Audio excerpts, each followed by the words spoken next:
नमस्कार खवय्यांनो, फार मनापासून तुम्हा सगळ्यांचं स्वागत झी मराठीवरच्या आपल्या सगळ्यांच्या लाडक्या कार्यक्रमात, ज्याचं नाव आहे आम्ही सारे खवय्ये. आपल्या घरची चव, sweetness partner Pawak jaggery, banking partner Ambernath Jai Hind cooperative bank limited, taste partner Keper foods, hygiene partner tiger phenyl आणि स्पेशल पार्टनर विको.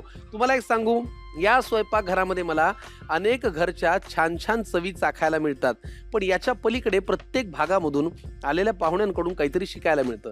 मध्यंतरी एक काकू आल्या होत्या आणि त्यांना मी असं विचारलं की तुमच्या स्वयंपाकातलं वेगळेपण काय, तर त्या म्हणाल्या मी माझ्या घरातल्या भांड्यांशी बोलते. मी म्हणलं म्हणजे?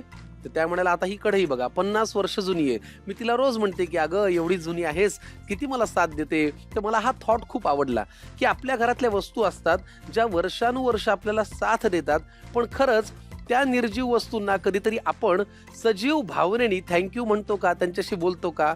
तर हे मला फार आवडलं आणि हे मी शिकलो. हे सगळं आज का सांगतोय, कारण आज आलेला माझा दोस्त हाही जरा या स्वभावातला आहे की वस्तूंशी बोलावं, निसर्गाशी बोलावं. काय त्याच्या आवडी आहेत जरा जाणून घेऊया आणि मुख्य मुद्द्याकडे वळूया. फार मनापासून स्वागत करूया सौमिल साठे यांचं. सौमिल, फार मनापासून स्वागत. कुठून आलाय तुम्ही? मी श्रीवर्धन, रायगड. श्रीवर्धन, समुद्र किनारी एकदम. हा हा हा हा, निसर्गाचं देणं श्रीवर्धन. अगदी अगदी. समुद्र किनारा श्रीवर्धन, मन भरणार नाही. फळीच्या बागा म्हणजे श्रीवर्धन, Yes. आणि टुरिस्ट लोकांनी भरलेलं गाव म्हणजे श्रीवर्धन. नक्कीच नक्कीच. हो की नाही? पण तू गाव सोडलं नाही का कधी? अशी इच्छा माझी पण होती आधी की म्हणजे घरचे किंवा आपण बाकी मित्रमंडळी म्हणतात की शिक्षण झालं की आपण सगळे शहराकडे जाऊया म्हणून. हो. पण माझं मन बिलकुल नाही लागलं. मुंबईमध्ये जॉब केला मी पवईमध्ये, पण सारखी आठवण गावाकडची यायची. तर म्हणलं आपलं एवढं सगळं सुंदर जागा असताना तर मग आपण तिकडे काहीतरी करूया, असं पप्पांचं पण मत होतं. आणि घरचे सगळे सपोर्टिव्ह असल्यामुळे छोटासा बिझनेस चालू करूया असं 2007 साली ठरवलं. आणि मग नोकरी सोडली? हां, मग जॉब सोडून तिकडेच म्हणलं बघूया, घेऊया रिस्क काय होते. तर मग चांगला रिस्पॉन्स मिळाला. म्हणजे मुंबई सोडण्याचा आणि गावी परत जाण्याचा निर्णय चुकला नाही चुकला. वा वा, फारच छान. तू जिम वगैरे करतोस का? हो, येस, आवड. जरा तुला शेखेंड केल्यावरच मला जाणवलं की असं जरा एकदम आमचं कसं सगळं वरण भातातच चाललंय ना. हा, पण एकदम सात्विक प्युअर व्हेज आहे मी. हो का? व्हेजिटेरियन. प्युअर व्हेज करून सुद्धा बॉडी कमवता येते ना? बिलकुल. अरे वा, बरेचसे सोर्सेस आहेत की. मला जरा टिप्स दे मग. आज नक्की. आज श्रीवर्धनचा माणूस आमच्या कार्यक्रमात आलेला आहे.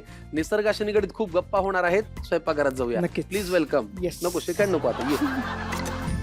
लग्न झालंय? येस, माझं 11 वर्ष झाले लग्नाला. 11 वर्ष? हो. थोडा हळू. हा, का विचार माझ्याही लग्नाला 11 वर्ष क्या झाली. बात आहे. चला मग आपण आता पदार्थ कुठला करणार आहेत? मोदके माशाचा मोटला. मोदके हा माशाचं मोदके नाव? हा माशाचं नाव आहे. मोदके. पण आमच्याकडे त्याला वेगळं नाव पण आहे, त्याला बिलजी म्हणून म्हणतात. छोटे मासे. अच्छा. त्याला खूप काटे असतात, पण चवीला खूप सुंदर लागतो. मी काटो से खेलने का शौक है हमें. पण तू आता म्हणालास की तू प्युअर व्हेज आहेस. मी नाही खात, खाणारे सांगतात. अच्छा, पण तुला म्हणजे करायला आवडतं? करायला फार आवडतं नॉनव्हेज, पण खायला नाही आवडत. ठीक आहे. मोदके माशांचा वापर करून पदार्थ करणार आहे सौमिल, माझा मित्र. श्रीवर्धनची खास रेसिपी आहे निसर्गातली. मोदके माशाचा मुठला नावाचा. मोटला मोठला म्हणजे पुरचुंडी थोडक्यात. पुरचुंडी. हा, अच्छा. म्हणजे पूर्वी आपली शेतकरी लोक जे शेतावर जायचे ते असं सिम्पल फूड आणि चांगलं चमचमीत असं काय बनवता येईल. तर मग घरी असंच चटणी बनलेली असायची, त्यात थोडं लाल तिखट, थोडं आंबट घालून ती चटणी माशाला लावायची, केळीच्या पानात बांधून घेऊन जायचं सोबत. तिथे चूल पेटवायचे, त्या चुलीच्या कोळशामध्ये, निखाऱ्यामध्ये ते भाजून ते खाल्ले यायचे दुपारी किंवा नाश्त्या भाकरी बरोबर. हो, सकाळच्या न्याहारी सोबत. अच्छा, ज्याला आपण शिदोरी म्हणतो तशा पद्धतीचं आहे ते मोठला. म्हणजे ते बांधून नेणं. हा, हो की नाही? छान. मोदके माशाचा मोठला, त्यासाठी लागणारं साहित्य आम्हाला सांगा. आपण घेतलेत मोदके मासे, किसलेलं खोबरं घेतलंय. हे स्पेशल आहे, बिमळाची फळं घेतली त्याच्यात. बर. तर त्याचं फळ आपण आंबट म्हणून ऑप्शनल लिंबू किंवा चिंचेच्या ऐवजी आपण हे वापरणार. बर. नंतर घरगुती मसाला आहे, लाल तिखट आपलं. कोथिंबीर घेतली. नंतर लसूण पाकळ्या, थोडीशी काळी मिरी, हिंग, हळद आणि थोडंसं मीठ. बिंबळ्याची फळं. ही फळं मला जरा प्रेक्षकांना दाखवू दे. बघा, चिंच आणि लिंबाला ऑप्शन म्हणून हे फळ आहे. ह्याची चव आता अर्थातच आंबूस असते. एक्स्ट्रीम आंबट असते. एक्स्ट्रीम आंबट. अच्छा, म्हणजे निसर्गाने किती दिलंय बघा. आपण लिंबू वापरतो, चिंच वापरतो, पण त्याला सुद्धा पर्याय एकदम आहे. तजेलदार चव म्हणतात ना आपण. आता चिंच स्टोअर केली जाते, हे हो. एकदम फ्रेश काढून आणायचं आणि लगेच वापरायचं. हो हो हो. आणि वासालाही हे आंबट आहे थोडस. सुंदर. जसं पिकत जाईल तसं थोडंसं गोडसर होत जातंय, पण आणि रसरशीतही आहे. एकदम रसरशीत. फारच खूप छान. ज्यूस. ह्याचं लोणचं पण घालतात, सरबतही बनवतात. हो का? हो, बिंबळ्याचं सरबत. बिंबळाचं सरबत. मी जेव्हा येईन ना श्रीवर्धनला, मला हे सगळं नक्की खायला दे. Yes, detox. मला एक जाणवते तुझ्या बोलण्यात आल्यापासून, निसर्गाशी तुझं फार जरा जवळच आहे. खूप चांगलं नातं आहे. हे काय कारण? हे कशामुळे? ऍक्च्युली म्हणजे वारसा चालत आला आहे. म्हणजे शेतकरी घराण्यातला असल्यामुळे पप्पा गव्हर्नमेंट सर्वंट होते, पण जोडून शेती पण करायची. छान. तर मातीतला माणूस आहेस. मातीतला माणूस. चला, काय करूया कृती पहिल्यांदा? आपण ह्याला मॅरिनेट करून घेऊया.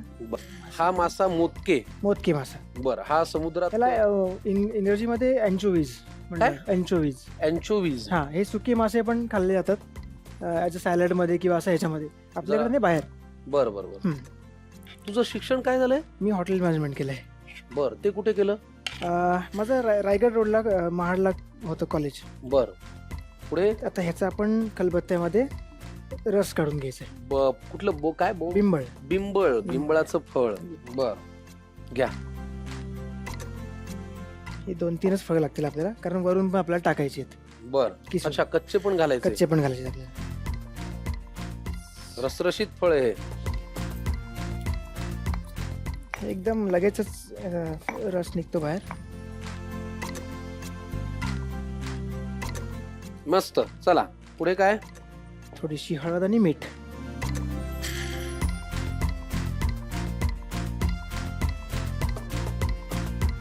मिक्स करून मिक्स घ्यायचं. करून घ्यायचं. घ्या, करा. हे फर्स्ट मॅरिनेशन आहे. नंतर आपण त्याला परत वरून मसाला वगैरे लावणार आहोत. हम्म. आणि आता थोडा वेळ आपण साईडला ठेवूया. बर, आपल्याला थोडा वेळ मॅरिनेट करत ठेवायचं. मॅरिनेशन नंतर पुढे काय? पण पुढची स्टेप करूया. काय लागणार आहे तर तुला? आपल्याला हे सगळं ग्राइंडरमध्ये वाटायचंय. घ्या. आपल्याला खोबरं घ्यायचंय, किसलेलं खोबरं. ओलं आहे का सुकं आहे? ओलं खोबरं आहे.